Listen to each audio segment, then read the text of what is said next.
Many years ago, in the village of Bakoro, lived Zenny and her two sisters. Zenny is the last of the three girls. Their parents had died when they were not even teenagers yet, and so they lived together as they were growing up. They had very kind relations who always helped them one way or another. Zenny's elder sisters, Zumi and Bumi, were very kind to their little sister, always caring about her, never letting anyone harass her. Sometimes they would do chores for her. The girls were fast becoming ladies. They would go to big farms and work as farm hands, and people would be nice to them, paying them more than the agreed sum. The farm owners would also give them raw foods to take home. They all would go to the farm, but Zenny would often complain that she is tired. Little by little, Zenny was withdrawing from exerting herself at work. Bumi and Zumi would encourage her, prod her to do more. But no, Zenny loved to lazy about. Soon, she would bring up an excuse to stay home instead of going with them to the farms or market. Soon, a man came and married Bumi. And in just another year, another man came and married Zumi. Each time they would ask Zenny if she could cope without them. And she would say, "Of course, sister, I will cope very well. Also, I'll be visiting you from time to time." So, the first few months after Zumi got married, everything seemed okay.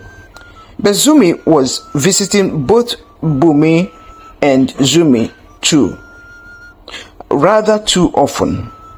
Their husbands wondered at that, but didn't complain. Yes, one day, Zenny visited Bumi and she and her husband were not home. They had gone to the husband's family's big farm that was very far away. So she went to Zumi's place. Zumi came back from work and hadn't cooked. It was getting late and Zenny needed to go back home very fast since it was threatening to rain. Zumi gave her raw foods to take home and cook. Unknown to them, since they both got married, Zenny wouldn't cook. She goes about from house to house begging to eat. Their relations and neighbors were very kind to her. They would call her, "Zenny, how are you? Have you eaten today? Are you coming to my house to eat?" And she would gladly tell them, "Auntie or uncle, I would come. I'm coming to eat in your house today." Then it became a habit. It's either someone gave her something to eat or she wouldn't eat. She would rather lie down in bed all day, dreaming about food, but would never cook it for herself. One neighbor after another began to notice that Zenny would rather beg than work to earn money. She would rather beg than cook food to eat. This habit of begging that stemmed out of laziness began to irritate the neighbors and relatives. One after another, they stopped giving Zenny foods. She would go from house to house begging, "Auntie, do you have food for me today?" And that one would say, "No, Zenny, not today." She would go to another place. "Auntie, do you have any food for me? I'm very, very hungry." That one would say, "Sorry, Zenny, not today. I don't have food. I've not even cooked for my children." Occasionally, someone would give her food and she would eat and be very happy. Then she would target another person for the next day. Some days, she wouldn't have energy enough to go to her sister's house, so she would beg around. If anyone gives her a meal, that's a great one for the day. Some days, she would just lie down in bed very hungry. This continued for very long, and she was getting thinner and thinner. There's an old woman in the village that lives at the outskirts of the village. Zenny had exhausted her begging circle that day, but suddenly she saw the old woman and asked the woman if she had food in her house. The woman said yes. Zenny followed her home and ate at her house because the woman had cooked. Another day she saw the woman and begged for food again. The woman told her to follow her to her house. Of course, on the way, Zenny was busy complaining, "Mama, this distance is just too long. Just too long. I don't understand. Why is your house so far away?" She kept on going. Anyway, the woman didn't answer her. When they got there, the woman said, "I have food. I have cooked food for myself and my son. He's coming to visit me today. Please, Zenny, isn't it better you cook food? Cook so that you will have enough to eat. The food I have here is just for me and my son." She asked Zenny to cook, but Zenny gave 200 reasons why she would not cook the extra food. The woman then told her to eat some and leave some for her son while she fixes more food.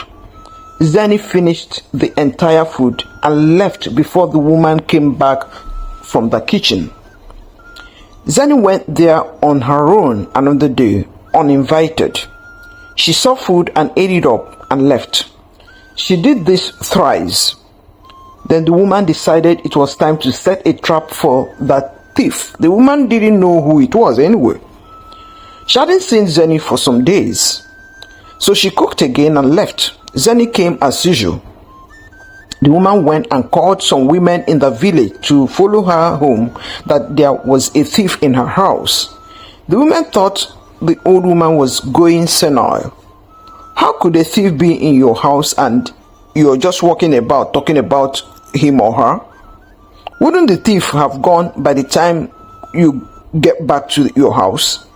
Anyway, out of respect, they followed her, wondering what they would see. The sun was already setting. Her door was slightly ajar. Then she opened the door, and lo and behold, Zenny's hand was stuck on the pot cover. The woman has an ancient glue only her knows how to make. If a human hand touches that glue, the person would be stuck there until she comes to pour another substance to unglue the hand. That's how everyone knew that Zenny was so lazy and greedy that she would rather steal food or go completely hungry instead of cooking food and working. In all labor, there is profit.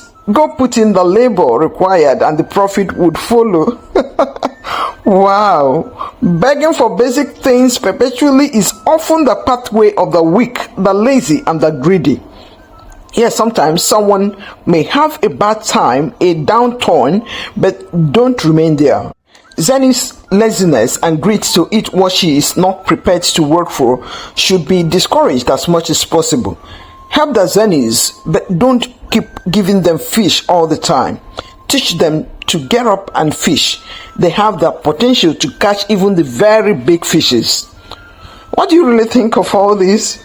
Please share your thoughts with us in the comments section below. Also, please encourage us to roll out more African real life stories by giving this video a thumbs up, and also subscribe to our channel if you haven't already done so. Yes, please remember to click the bell icon so you would be among the first to know when we upload another very interesting story.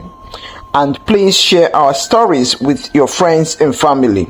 Till our next video, remain truly amazing. This is African Folk Tales ChinChin. Goodbye.